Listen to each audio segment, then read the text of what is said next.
মনোহর খুব ভালো চিকেন রান্না করত। আজ এই বৃষ্টির মধ্যেও ও চিকেনের ঠেলা নিয়ে বসেছিল, আর বৃষ্টির জন্য ওর তন্দুরি চিকেনের সুগন্ধ অনেক দূর পর্যন্ত ছড়িয়ে গিয়েছিল।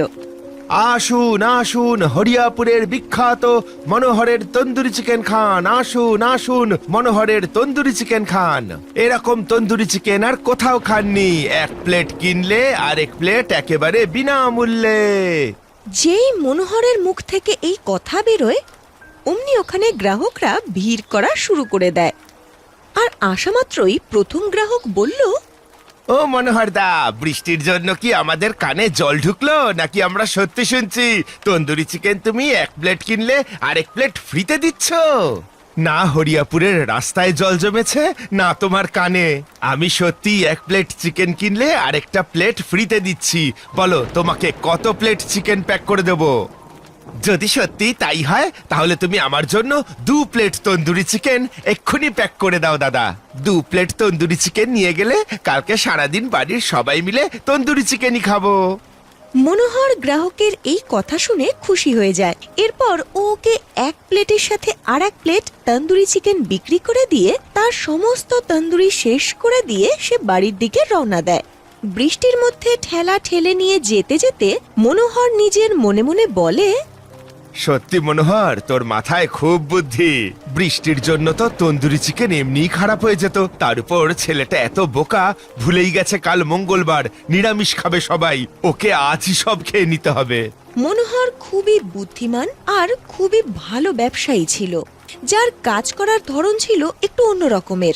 ও ঠেলায় বিভিন্ন রকমের স্কিম চালু করত, যাতে সবসময় ওর লাভ হয়, এবং সত্যি সত্যি ওর লাভ হতো। কিন্তু একদিন যখন ও চিকেন নিতে কসাইয়ের কাছে যায়, তখন কসাই বেশি চালাকি দেখিয়ে বলে, মনোহর ভাই, তুমি কিন্তু ভীষণ চালাক।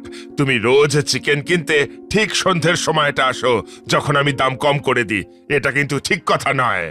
কিন্তু তুমি একটা কথা কখনো ভেবে দেখেছো কি, আমি তোমার দোকান ছাড়া কোনো দোকান থেকে কিন্তু আর চিকেন নিই না। এই তো তোমার পাশের দোকানের লোকটা রোজ আমাকে ডেকে ডেকে লোভ দেখায়, 5 কিলো চিকেন নিলে নাকি 2 কিলো আমাকে ফ্রি দেবে। কিন্তু কই, আমি তো তোমার দোকান ছেড়ে কোনোদিন কারো কাছে যাইনি, শুধু তোমার দোকান থেকেই চিকেন নিই। এই কথা শোনার পর কসাই নিজের মনে মনে বলে, ওরে বাবা, আমার বোধহয় এইভাবে কথা বলাটা উচিত হয়নি। এ যদি সত্যি অন্য দোকান থেকে চিকেন নেয় তাহলে তো আমার ব্যবসায় বড় ক্ষতি হবে। কসাই মনোহরকে চিকেন প্যাক করে দিয়ে দেয়। ওদিকে মনোহরও নিজের মনে মনে বলে, এইবার বাছাধন বুঝেছে, আমার সাথে আর কোনো দিন এইভাবে কথা বলবে না। আমার সাথে চালাকি করতে এসেছিল, ভেবেছিল এইভাবে হুমকি দিলে আমি ওর থেকে সস্তায় চিকেন কেনা বন্ধ করে দেব। বাবা, আমি হলাম মনোহর, আমার বুদ্ধি প্রখর। মনোহর এভাবেই চিকেন কিনে বাড়ির দিকে যাচ্ছিল। তখনই হঠাৎ বৃষ্টি শুরু হয়ে যায়। যেই ও বৃষ্টিতে ভিজে বাড়ি ফেরে, তখন ওর বউ সেজালোকে দেখে বলে, কি ব্যাপার বলো তো, এত বৃষ্টি পড়ছে, এত বৃষ্টি যখন দেখলে তুমি চিকেন আনতে কেন গেলে বলো তো? এতে সত্যি আমার কোনো দোষ নেই গো। যখন আমি চিকেন কিনতে বেরিয়েছিলাম তখন একটুও বৃষ্টি ছিল না। চিকেন কিনে ফেরার সময় বৃষ্টিটা নামলো। যাকগে, তুমি এক কাজ করো, চিকেনগুলো নিয়ে ফ্রিজারে রেখে দাও, নয়তো নষ্ট হয়ে যাবে, ব্যবসায় খুব ক্ষতি হয়ে যাবে। আচ্ছা ঠিক আছে, তুমি হাত মুখ ধুয়ে নাও আর জামা কাপড় বদলে নাও, কিন্তু ততক্ষণে আমি এই চিকেন ফ্রিজে রেখে দিচ্ছি। হ্যাঁ, কালকে তোমার ঠেলায় যে চিকেন বেঁচে গিয়েছিল না, আমি সেগুলো দিয়ে বিরিয়ানি করেছি, আজকে আমরা সেটাই খাবো। এই কথাটা গ্রামের সবাই জানে, আমার হাতের চিকেন তন্দুরি আর তোমার হাতের বিরিয়ানি, এই দুটো জিনিসের জুড়ি মেলা ভার। সেজালো এই কথাটা শুনে লজ্জা পেয়ে যায় আর নিজের ঘরে চলে যায়। তারপর চিকেন খুব ভালোভাবে ফ্রিজারে রেখে দেয়। মনোহরের এত উন্নতি দেখে জমিদারের খুব হিংসে হয়। জমিদার হুক্কা খেতে খেতে ঘরে বিড়বিড় করতে থাকে, কিরে কালিয়া, এইসব আমি কি শুনছি? এই বৃষ্টির মধ্যেও নাকি মনোহরের তন্দুরি চিকেন বিক্রি হচ্ছে? বাকি সব ব্যবসায়ীরা নাকি পাশে মাছি মারছে। সে কথা আর কি বলবো বাবু, ওর হাতে না জাদু আছে, এমন সুন্দর তন্দুরি চিকেন বানায় যে গ্রাহকরা ওর দোকান ছেড়ে আর কোথাও যায় না। আমার মাথায় একটা বুদ্ধি আছে কালিয়া, যা গিয়ে ওই মাংসওয়ালাটাকে নিয়ে আয়, যার থেকে ও চিকেন কেনে। এবার যায় আর কসাইকে ডেকে নিয়ে আসে।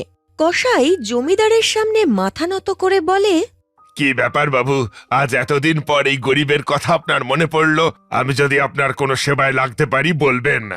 হ্যাঁ, কাজ তো আছেই, তাই জন্যই তোকে ডাকা। শোন, ওই মনোহর বেটা যখন গরিব ছিল আমার থেকে সুদে টাকা ধার নিত। এখন তন্দুরি চিকেন বেচে এত আয় করছে যে ওর ডানা গজিয়েছে। গ্রাহকরা ভিড় করে ওর তন্দুরি চিকেন খায়। কিন্তু বাবু, আমি যদি ওকে চিকেন বিক্রি করা বন্ধ করে দিই, ও আমাকে ছেড়ে অন্য কারোর কাছ থেকে কিনবে। আপনি বলুন, আমি না দিলে কি সমস্যার সমাধান হবে? আরে না না, সে কাজ তোকে কে করতে বলেছে? শোন, তোকে আমি একটা বুদ্ধি দিই। তুই বেশি বেশি করে ওকে পচা মাংস বিক্রি কর, যাতে ওর খুব লোকসান হয়। তারপর দেখবো এই বৃষ্টির মধ্যে ওর চালাকি ওকে কিভাবে বাঁচায়। আচ্ছা বাবু, কিন্তু আমার যে ক্ষতিটা হবে। আরে না না, তোর কোনো ক্ষতি হবে না, সে নিয়ে তোকে ভাবতে হবে না। এই কালিয়া, ভেতর থেকে গিয়ে 10,000 টাকা এনে ওকে দিয়ে দে তো। এবার কালিয়া যায় আর জমিদারের সিন্দুক থেকে 10,000 বের করে কসাইকে দিয়ে দেয়। কসাইও সেই টাকা নিয়ে চলে যায়। পরের দিন যখন মনোহর কসাইয়ের কাছ থেকে চিকেন নিতে যায়, তখন কসাই বলে, দেখো মনোহর, তুমি আমার অনেক পুরনো গ্রাহক, আর এই গোটা গ্রামে তোমার মতন চিকেন আমার থেকে আর কেউ কেনে না। তাই আজ যদি তুমি আমার থেকে 50 কিলো চিকেন নাও, তাহলে আমি তোমায় অবিশ্বাস্য কম দামে দেব। ওরে বাবা, এখন তো টানা বৃষ্টি চলছে, আর 50 কিলো চিকেন নিয়ে আমি কি করব? বানাই তো তন্দুরি চিকেন। এই বৃষ্টিতে কে অত তন্দুরি চিকেন খাবে বলো? সে তুমি ভেবে দেখো। আসলে আমারও কদিন হয় একটু হাত টান যাচ্ছে, টাকা পয়সার দরকার, তাই ভাবলাম তোমাকে অফারটা দিই। এতে তোমারও লাভ আর আমারও লাভ। তোমার যা বুদ্ধি, একটা উপায় ঠিক বের করবে। কসাইয়ের কথা শুনে মনোহরের খুব দয়া হয়, আর আত্মবিশ্বাসও ছিল ওর অনেক বেশি। ও জানতো কোনো না কোনো উপায় ও ঠিক বের করবে। সেই জন্য ও অনেক চিকেন কিনে বাড়ি চলে আসে। ওদিকে জমিদার বাড়িতে বসে হুক্কা গুড়গুড় করে খেতে খেতে ভাবছিল, এইবার ওই বেটা মনোহরের উচিত শিক্ষা হবে। দেখি এই বৃষ্টিতে কি করে অত তন্দুরি চিকেন বিক্রি করে ও। তারপর যখন বিক্রি করতে পারবে না, আমি গ্রামবাসীদের নিয়ে ওর বাড়িতে যাব। আর সবাই যখন দেখবে ওর বাড়িতে অত মাংস, সবাই বুঝে যাবে যে ও পচা মাংস দিয়ে তন্দুরি চিকেন বানায়। জমিদার নিজের কল্পনায় মশগুল ছিল। মনোহর কিন্তু খুব চিন্তায় পড়ে যায়। বাড়িতে গিয়ে সেজালকে সবটা বলে। সব শুনে সেজাল বলে, কি দরকার